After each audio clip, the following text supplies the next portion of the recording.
ফিডের দাম বেড়েছে, তবে সবগুলো উপাদান।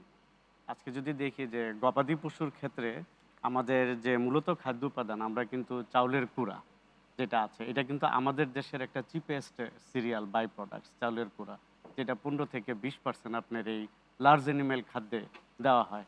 কাজে এটা কিন্তু বাইরে থেকে খুব বেশি আমদানি হয় না।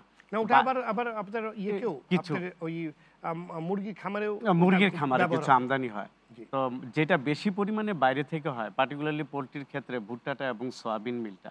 আমাদের লার্জ এনিমেলে কিন্তু হুইট ব্র্যান্ডটা বেশি ইউজ হয়, যেটা দেশেও পাওয়া যায়, বাইরে থেকেও আসে। একটা কথা ঠিক আছে যে খাদ্যের দাম বাড়ছে, কিন্তু একেবারে 75% বেড়েছে এটা আমি সাথে একমত না। লাস্ট 2 ইয়ার্স কিন্তু হয়তো সেই উছিলা তো দেওয়া সেই হচ্ছে। উছিলাটা দেওয়া হচ্ছে যে লাস্ট 2 ইয়ার্স 35-40% বা ম্যাক্সিমাম কোনো ইনগ্রেডিয়েন্টস বেড়েছে। কিন্তু আপনি দেখেন যারা ফিড ম্যানুফ্যাকচারিং কোম্পানি তারা কিন্তু খাদ্য মজুদও করে। ভুট্টার সিজনে ভুট্টা, আজকে সিজনে ভুট্টা কিন্তু ২৭-২৮ টাকায় নেমে আসে। কিন্তু আপনি যখন কথা বলবেন তখন বলবে যে তো এটা ৩৮ আন্তর্জাতিক টাকা, বাজারের জি। ৪০ টাকা, আন্তর্জাতিক বাজারে এটা এলসি প্রাইস এটা। তাই এই বিষয়গুলিকে মাথায় নিয়ে আমাদের একজন শ্রদ্ধেয় সদস্য ভালোই বলছেন যে প্রত্যেকটা জায়গায় আমাদের মেইল প্র্যাকটিস আছে। খাদ্যের দাম বেড়েছে, কিন্তু সেটা কি এই পরিমাণে বেড়েছে যে আমার মাংসের দামটা ডাবল হয়ে যাবে? সব পশুজাত পণ্য ২-১ টা মেসেজ আমিও শাহ ইমরান সাহেব বলছেন যে দাম বেড়েছে, দামটাকে সহনীয় পর্যায়ে রাখার জন্য আমরা পদ্ধতিগত, আমরা প্রাণী সম্পদ অধিদপ্তর প্রাইমারি প্রডিউসারদের সাথে কাজ করি। মাননীয় মন্ত্রী মহোদয় আমাদের ১৬ই মে সে সবাই আমাদের অ্যাভেইলেবিলিটির কথাটা বলেছেন। তো এই তথ্যগুলো কিন্তু আমরা আমাদের উপজেলা পর্যায়ের যে স্টাফ আছে তার মাধ্যমেই সংগৃহীত। তো আমাদের কিন্তু এটা স্বীকার করতে হবে, আমরা যদি গত ৭ বছরের ডাটা দেখি, একসময় যদি আমরা ছোটবেলায় বাজারে গেছি তখন যে সমস্ত ইন্ডিয়ান, হরিয়ানা সাদা, সাদা ব্রিডগুলো আমরা বাজারে দেখতাম, এখন কিন্তু সেটা আসলে দেখা যায় না। নাই। বাজারে অবশ্যই আমার দেশীয় উৎস থেকেই কিন্তু গবাদি পশুর রিসোর্স বা ইয়াটা কিন্তু বেড়েছে, এটা স্বীকার করতে হবে। ছোটবেলায় আমাদের পরিবারে আমার মা তো একটা ডিম আমাদের ৩ ভাই বোনকে ভেঙে দিত। এখন আমাদের প্রত্যেকের টেবিলে মনে হয় ডিম থাকে। কাজে আপনাদের স্বীকার করতেই হবে যে আমাদের ডিমের উৎপাদন, আমাদের ডিমের প্রাপ্যতা, মাংসের প্রাপ্যতা বা দুধের উৎপাদন বেড়েছে। কিন্তু কোনো পণ্য, হ্যাঁ, এটা একটু বেশি। তো সেই বেশিটার জায়গাটাতে যে সমস্ত ফ্যাক্টরসগুলো কাজ করে, সেই জায়গাগুলিতে অবশ্যই আমরা কাজ করব। আমরা পশুখাদ্য আমদানি নির্ভর যে সমস্ত খাদ্য উপাদান তার উপরে কিন্তু সরকার ট্যাক্স ওয়েভার দিয়ে যাচ্ছে, আমদানি শুল্ক প্রদান করতেছে। আমাদের দেখার বিষয়টা হলো সুবিধা আসলে খামারি কত পাচ্ছে।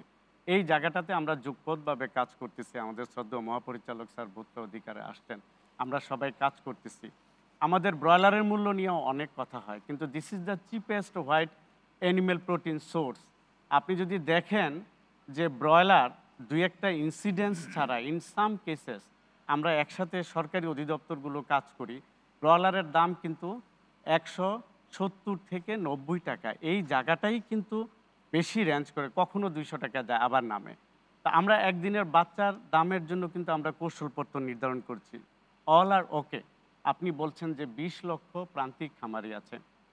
কুরবানিকে কেন্দ্র করে আমাদের সিজনাল খামারি প্রায় ৮ লক্ষ। এই মানুষগুলিকে আপনি কোথায় নিয়ে যাবেন? একটা ইন্ডাস্ট্রি তো তৈরি হইছে। লাইভস্টক ইন্ডাস্ট্রি তো এখন আর হিডেন কোনো ইন্ডাস্ট্রি না। It is well known industry. আমরা সবাই জানি এই ইন্ডাস্ট্রিতে কত লক্ষ লোক, কত কোটি লোক কাজ করতেছে এবং এটার সাথে forward, backward linkage, feed industry আছে, আদার্স ইন্ডাস্ট্রি আছে। কাজেই আমরা বলতে চাই ডিমের না, মূল্য সেটা তো নিয়ে অত্যন্ত আসলে আশার এটা জন্য জি, আশা একটা কিন্তু বিষয়। কিন্তু মা যাদের জন্য এটা করা হ্যাঁ, তাদেরকে তারা তো পাচ্ছে শুলে কিনা? চলানো যাবে না। আচ্ছা, আজকে আপনি চমৎকার কথা বলছেন যে, আমার মাংসের দাম যদি ৮০০ টাকা কেজিও ধরি, তাহলে সে ১২০০ ওজনের যে গরুটা, সেই গরুটা রিজনাল প্রাইস হওয়ার কথা ছিল ৮-১২-৯৬, সে ৯,৬০,০০০, সেখানে ১০,০০,০০০। ৮,৩৩৩ টাকা হ্যাঁ, পড়ছে পার সেই কেজির দাম। জায়গাটাতে যে এই ইটস এ মেইল প্র্যাকটিস। আমরা বংশ এটা কিন্তু মর্যাদার লাইভ কথা ওয়েট। বলছি। Wheel will monitor it? Yes, we can do. আমরা কাজ করতে পারি। হোয়াট ডাজ ইট মিন? বাইরে আছে প্রিমিয়াম গ্রেড মাংস আছে, তার একটা ভ্যালু আছে। Lower premium grade, medium premium grade আমি কিন্তু সেটার ব্যবধান কি এত অস্ট্রেলিয়াতে বেশি হতে দেখছি। পারে? নো, নো, মোটেই না। It's a totally bad practice.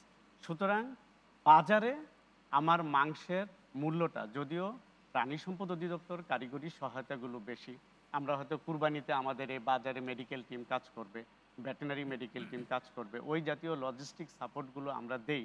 তারপরেও বাজার মূল্যের ব্যাপারেও আমরা এখন আমাদের যে সহযোগী আরও যে সমস্ত অধিদপ্তর আছে, এখানে স্যার আছেন, ভোক্তা অধিকার, আমরা কৃষি বিপণন অধিদপ্তরের সাথে কাজ করছি। আমরা তো ডিমের খরচ দেখিয়েছি 10.5 টাকা আমার উৎপাদন জি। খরচ। তো সেই ডিম যদি 11.5 টাকা, এটা তো কমেও গিয়েছিল। কিছুদিন আগে 10 টাকাও বিক্রি হয়েছে। আবার এখন বোধহয় ঊর্ধ্বমুখী। তো 10.5 টাকা যার উৎপাদন খরচ, তার সাথে আপনি বিপণন, লোডিং, আনলোডিং, লভ্যাংশ এডি মিলে আপনি তাকে 1 টাকা, তো আমরা রাজিই হতে পারি।